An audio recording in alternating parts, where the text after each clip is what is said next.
શેષ નારાયણના અવતાર એવા રામચંદ્રભાઈ એને ભૂખ તો શું કરી શકે, પણ આ બધું ભગવાનનું ચરિત્ર છે. ત્યાર પછી ઘનશ્યામ મહારાજ કહે છે કે હવે તમારે કંઈ કેરી મળી નહીં, એટલે આમાંથી બધી આ ઢગલો પડ્યો છે એમાંથી બધા 10 સાંથો રહી ગયો. પછી બધા ઘનશ્યામ મહારાજની આજ્ઞાથી એ કેરીની સાંથો લઈને જમ્યા છે. હવે કૃષ્ણજી મહારાજ કહે છે કે હે રામશરણજી, આ પ્રમાણે પછી ભૂતોએ સેવા કરી એટલે ઘનશ્યામ મહારાજની આગળ આવીને પ્રાર્થના કરી અને કહેવા લાગ્યા કે હે પ્રભુ, અમને કંઈ ખાવા પીવા મળતું નથી. પાણી પીવા ત્યાં જઈને ત્યાં વરુણદેવની ચોકીઓ છે, પાણી પીવા આપતા નથી. ઘનશ્યામ મહારાજ કહે કે તમે અમારી આજે સેવા કરી છે એટલે જાઓ, કે તમે આ મીનસાગર છે, કંપાતરાવડી છે, નારાયણ સરોવર છે, અહીંયા જે કંઈ સરોવરો અને નદીઓ છે ઝૂંપડિયાની આસપાસ, એ બધાને બધી જગ્યાએ તમારે પાણી પીવાની છૂટી, પણ કોઈને કનડશો નહીં, કોઈને ભય પમાડશો નહીં અને શાંતિથી તમે રહેજો. હવે તો કૃષ્ણજી મહારાજ કહે છે કે હે રામશરણજી, વળીએ કસમાય શ્રીરંગ નિજ સખાદરી ઉચ્ચરંગ રામ સાગરમાં ગયા નાવા કાઈ પોતાનું કામ બજાવા. રામસાગરની યાત્રા ખાસની કરી છે. રામસાગર યાત્રા અને વડે અને તેમાં જ થોડુંક અંતર છે અને ઘાસ છે, ચારે બાજુ નાનું સરોવર છે. ત્યાં બાળકોની સાથે ઘનશ્યામ મહારાજ રમવા માટે ગયા. પાણીની અંદર પ્રવેશ કર્યો, બધા નાય છે, આનંદથી એકબીજા ઉપર પાણી ઉગાડે છે. ધ્યાન કરતા જો ભાઈ ઘનશ્યામ મહારાજ પાણી ઉગાડે છે, હે ચારે બાજુ બધા ભક્તો ને બાળ મિત્રો ઘનશ્યામ ઉપર પાણી ઉગાડે છે. ત્યાં ખૂબ આનંદથી રમે છે. ત્યાં તો પૂર્વનો વેર સંભાળીને અંદર તે અસુરો આવ્યા. બે અંદર અસુરો આવી અને બાળ મિત્રોની જેવા સ્વરૂપો ધારણ કરી અને બાળ મિત્રોની સાથે રમવા લાગ્યા. ઘણી વાર સુધી ત્યાં નાયા પછી ઘનશ્યામ મહારાજના મગર રૂપે થઈ કરીને પગ પકડ્યો. મગર રૂપે થઈને બે પગની અંદર બે જણા પકડી લીધા પગ. એટલે ઘનશ્યામ મહારાજ તત્કાળ એ પોતાનો જમણો ચરણ ઊંચો કરી અને એકદમ એક મગરને ઘા કર્યો.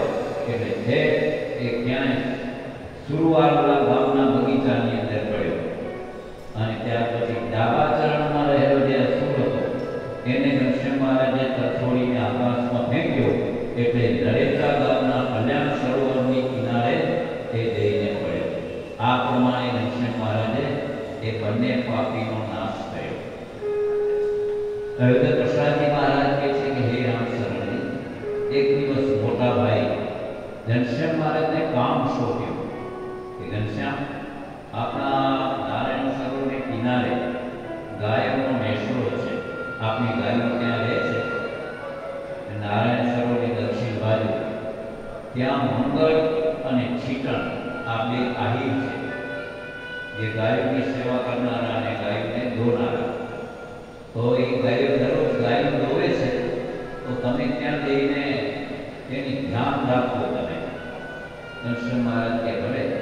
મોટા ભાઈએ આ કામ સોંપ્યું એટલે ઘનશ્યામ મહારાજ ત્યાં ગાયો દોરાવવા માટે ગયા છે. મંગળ આહિર અને છીટણ આહિર ગાયો દોઈને મોટો એક ઘડો છે, એની અંદર તે દૂધ નાખતા આવે અને ઘનશ્યામ મહારાજ ચોકી કરે. આ બાજુથી બાળ મિત્રો ઘનશ્યામ મહારાજની પાસે આવ્યા.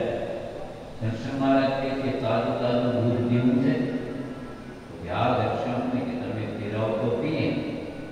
એટલે ઘનશ્યામ મહારાજે બધાએ બાળ મિત્રોને કહ્યું કે તમે બધા દૂધ પીઓ. દૂધ પી અને પછી વાસણ તો ખાલી થાય ને દૂધનું, એટલે પછી નારાયણ સરોવરની અંદર વાટકા ધોઈને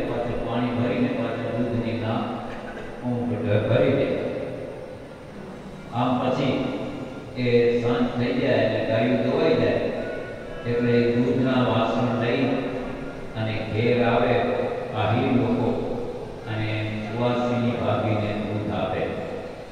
સુવાસીની ભાભી દૂધને જમાવે, દહીં કરે, પણ દહીંની હવે ઘનશ્યામ મહારાજ ત્યાંથી એ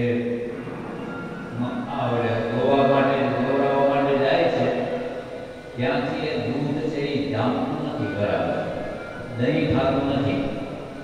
એટલે ભક્તિ માતાને ભાભીએ કહ્યું કે હે દીદી, દૂધ બરાબર કે જામતું નથી, કંઈક મને આમાં ખોટું કેમ લાગે છે, અને પહેલા જેવું દૂધ દહીં થતું નથી અને ઘીએ પણ પહેલા જેવું ઉતરતું નથી, એટલે આમાં દૂધમાં કંઈક પાણીનો ભાગ હોય એવું લાગે છે, પાકું છે થોડું.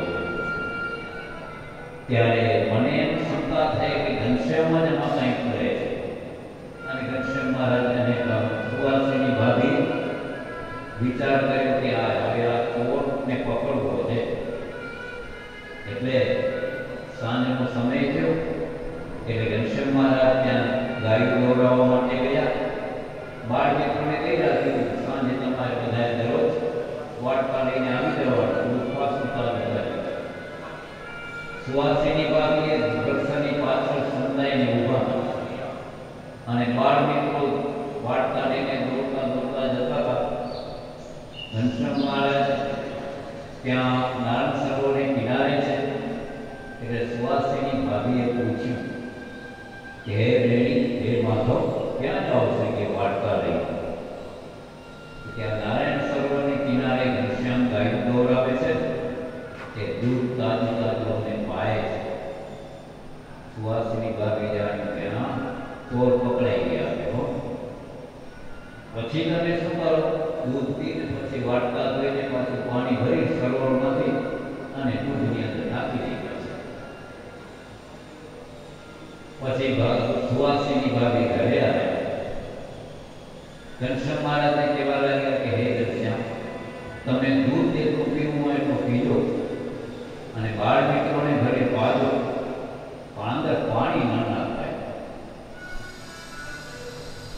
પાણી ન નાખતા કારણ કે દૂધ બરાબર જામતું નથી, દહીં થતું નથી. ઘનશ્યામ મહારાજને આ પ્રમાણે થયું એટલે પછી ભક્તિ માતાએ પણ કહ્યું કે હે ઘનશ્યામ, તમને જેટલું દૂધ પીવું હોય તો પીજો, બાકી જો આ પાણીમાં દૂધ છે એ વાત નથી છે, અને તમે આમ કરો છો એટલા માટે હવે કરશો નહીં. ઘનશ્યામ મહારાજ કહે છે કે જે દિવસે તમે હવે દૂધ અમને નહીં આપો ને તે દિવસે એમ કરશો, દૂધ આપશો ત્યાં સુધી અમે એમ કરશું નહીં. હરિદ્ર પ્રસાદજી મહારાજ કહે છે કે હે રામચરણજી, આમ ભક્તિ માતાને સુવાસીની ભાભીને ઘનશ્યામ મહારાજ આવા અદ્ભુત ચરિત્ર કરીને મહાશુભ આપી રહ્યા છે. વરીએ કસમે ઘનશ્યામ સખલઈ ચાલ્યા સુખધામ, નારાયણ કરે ભગવાન કરવા ગયા સુંદર સ્નાન.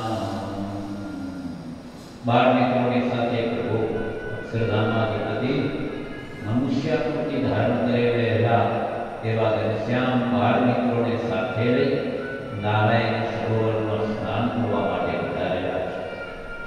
નારાયણ સરોવરમાં સ્નાન કરવા માટે પ્રવેશ કર્યો ત્યાં એક અસુર આવેલો છે. બીરબલ નામનો અસુર ઘનશ્યામ મહારાજને મારવા માટે તૈયાર છે અને કાળા નામનું સ્વરૂપ ધારણ